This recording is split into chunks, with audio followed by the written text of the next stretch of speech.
During my son's birthday party, my neighbor crashed into our backyard, shoving tables and shouting, "This noise is ruining my nap!" Parents and kids stood in shock. I called the cops, and when they searched him, they found illegal substances on him right there in front of dozens of families. Watching him get dragged out of my backyard in handcuffs made every horrible second worth it. We moved to Westfield, Indiana about 11 months ago. My wife Sarah and I were both tired of the city noise and constant traffic. We wanted something slower for our kids. Our son Tyler had just turned 7 when we moved in, and our daughter Avery was 4. The house we found had a decent backyard and sat in a quiet neighborhood. It felt perfect. Except for one thing. Our next-door neighbor. His name was Martin Douglas. Retired somewhere in his early 60s, gray hair, he didn't bother brushing, lived alone. No pets, no visitors, no decorations ever. Just this dull tan house with dead plants and a front lawn that looked like it was maintained by ghosts. He came out once when we first moved in to introduce himself. But it was more like a warning. "I hope your kids aren't noisy. I don't do noise." That was his opener. I remember standing there holding a box of dishes while he stood on his porch, arms crossed, just staring. I forced a smile and said something like, "We'll try to keep it down." Over the next few months, we tried to stay neighborly. Waved when we saw him. Kept music low. If the kids got too loud outside, I'd ask them to quiet down. But it didn't matter. Martin complained constantly. If a ball went over the fence, he'd throw it back with a note taped to it. "This is not a playground." If the kids laughed too loud, he'd yell through the fence. Once, I caught him standing in our yard, just glaring at the swing set. Still, I didn't want trouble. I figured he was just a lonely old man. I told my wife, "Just ignore him. We'll be fine." I was wrong. Fast forward to last month. Tyler was turning 8. He'd been asking for a birthday party at home, and we figured it'd be easier and more personal. We planned it for Saturday. Started at 1 p.m., with a bounce house, hot dogs, cupcakes, the whole thing. I rented a small Bluetooth speaker for music, nothing crazy, just a kid's playlist from Spotify. We invited his whole class, some cousins, and a few parents we were friendly with. I made a point not to invite Martin. I knew he'd complain no matter what. The morning of the party, everything was going smooth. Tables were set up in the yard. Balloons tied to the fence. Kids were running around laughing, parents chatting, and my wife was slicing fruit near the grill. The music was soft. Everyone seemed happy. Then, just after 2 p.m., it happened. The side gate slammed open. I looked up and saw Martin storming into our backyard like he was hunting someone. He was a mess, shirt half open, no shoes, hair sticking up like he'd been electrocuted. "This noise is ruining my nap," he shouted at the top of his lungs. The music stopped. Kids froze. Parents looked around in shock. Martin kept walking, pushing a table so hard it tipped. Juice boxes spilled, cupcakes hit the grass. One of the kids, maybe 5 years old, started crying. I stepped in front of him. "You need to leave. Now." He got in my face. "Make me. You're the ones breaking the law. This is harassment. You think just 'cause you moved in you can do whatever you want?" My wife came running over. "Call the cops. Now." So I did. I told the dispatcher that a man had stormed into our backyard during a children's party and was acting aggressive. They said someone would be there soon. Meanwhile, Martin kept ranting. He called the kids feral. Said we were white trash with balloons. At that point, some of the other parents started filming with their phones. I could see how uncomfortable everyone was, but I also saw something else. Nobody stopped him. Nobody helped. People just stood there, watching. About 10 minutes later, 2 police cars pulled up. An officer came into the yard, calm but direct. "Sir, you need to step over here." Martin scoffed. "Oh, now I'm the bad guy." They're the ones blasting music and screaming. I'm trying to sleep in my own house. Do you have anything on you we should know about? Just a bad mood. But the officer still patted him down. That's when it happened. The officer pulled out a small plastic bag from his back pocket. Then another. He held them up. Asked, "Sir, what's this?" Martin's face dropped. He stammered, I don't know what that is." The other officer was already putting him in cuffs. The parents gasped. One mom whispered, "Did they just find drugs on him?" Another said, "Yeah. That's meth. That's definitely meth." Right there in front of all the kids and families, Martin Douglas was arrested in my backyard. The same yard he used to glare at through his blinds. The same place he said didn't belong to us. He was charged with trespassing, possession of illegal substances, and disturbing the peace. The party? Well, the bounce house was deflated early. The cake was eaten in silence. But we stayed. We laughed it off. Tyler still said it was the best birthday ever. Martin made bail the next day.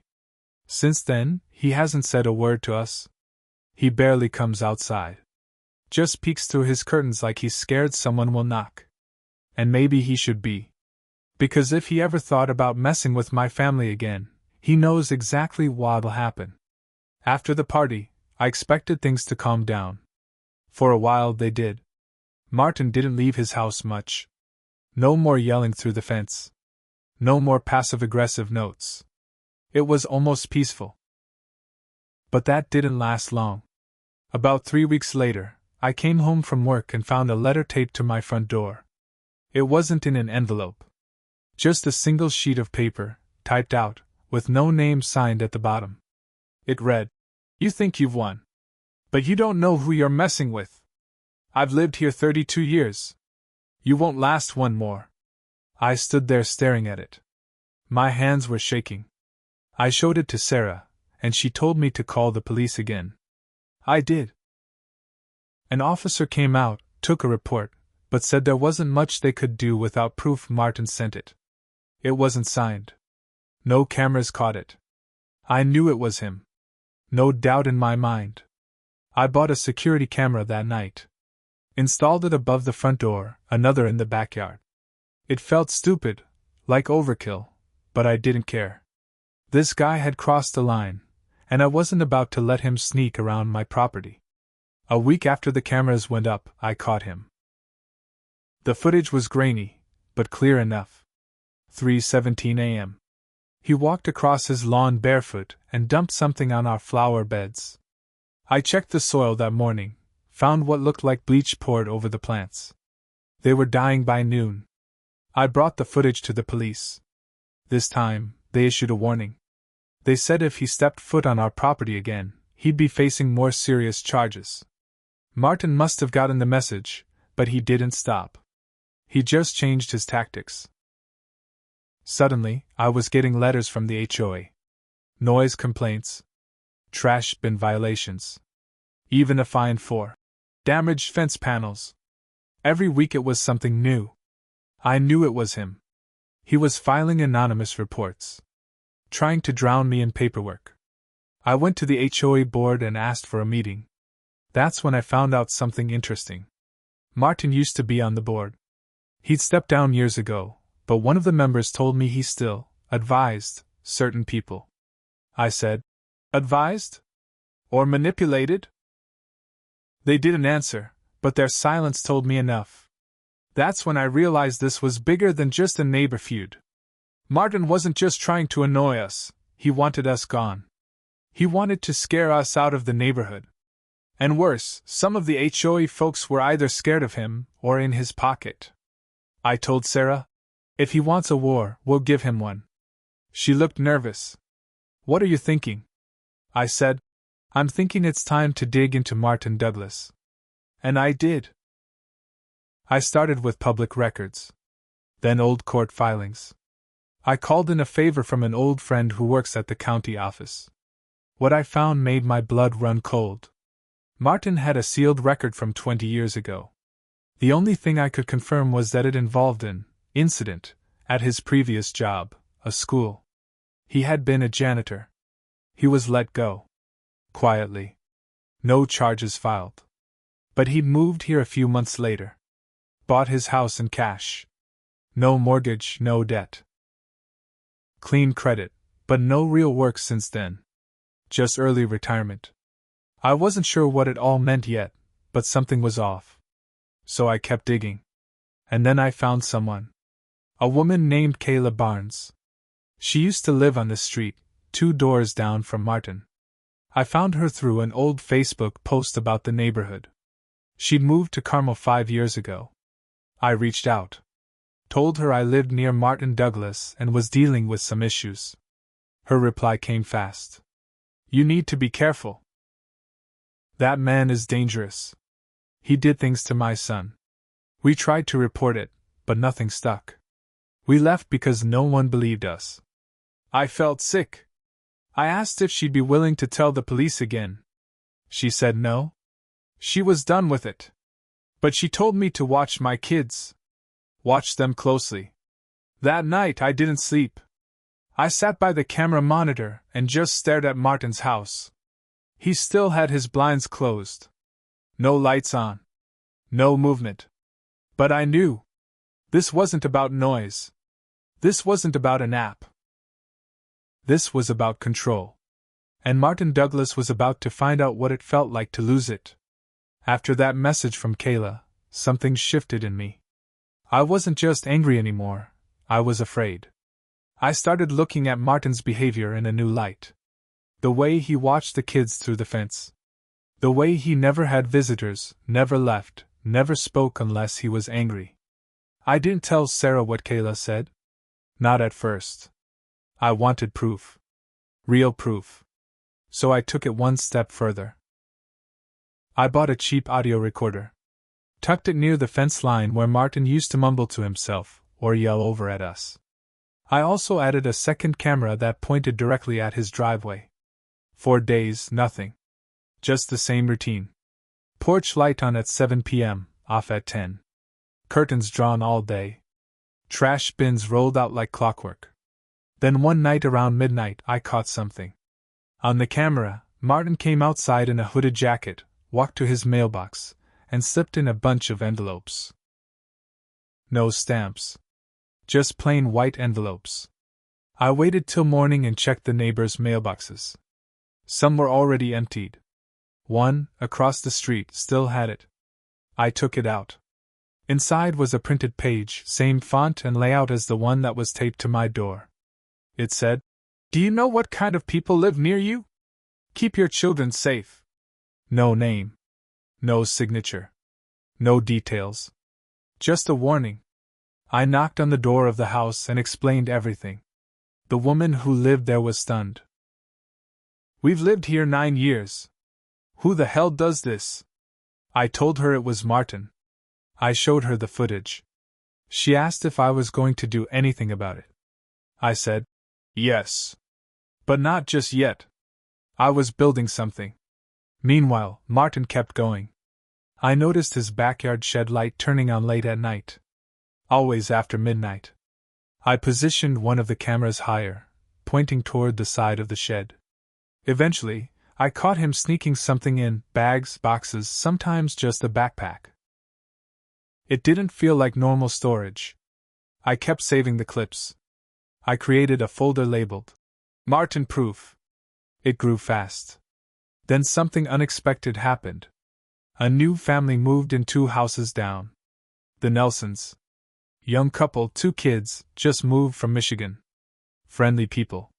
They stopped by to introduce themselves, and during the conversation I warned them, carefully, about Martin.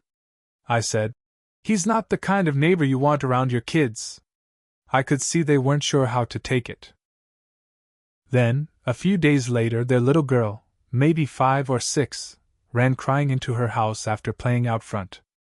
I saw it happen from my porch. A few minutes later, Mr. Nelson stormed over to my place. He said, "You were right. He told her not to run like that because it was teasing him." What the hell does that even mean? It was the opening I needed.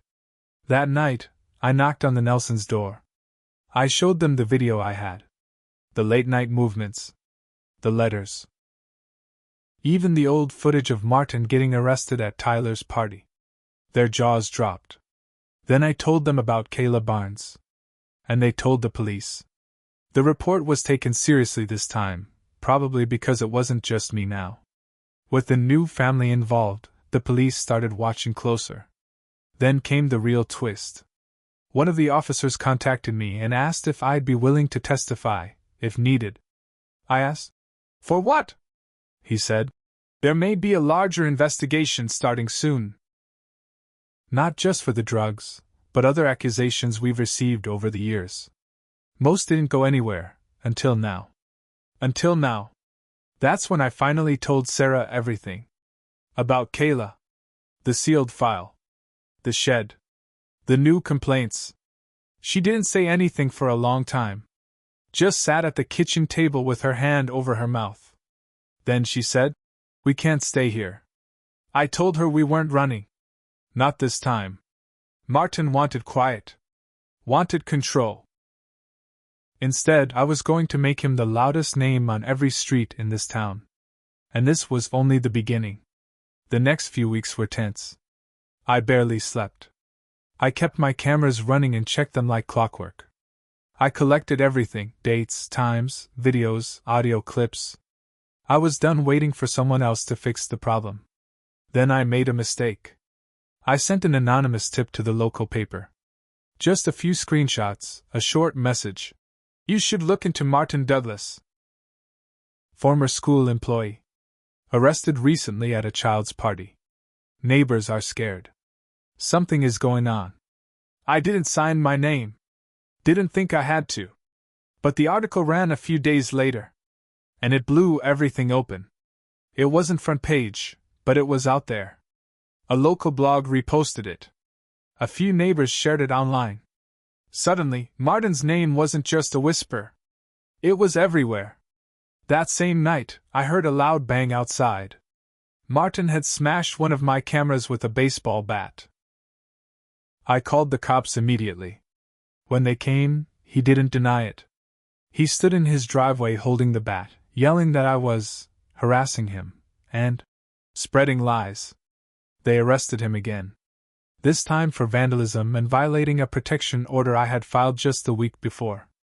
But it didn't feel good. Not yet. The police called a few days later. Said they had gotten a warrant for the shed. And when they went in, they found it. Stacks of old photographs. Boxes of VHS tapes. DVDs. Labeled with years. Some of it wasn't legal. Not even close. I won't say exactly what was on them. I couldn't bring myself to watch. But I saw enough through the reports.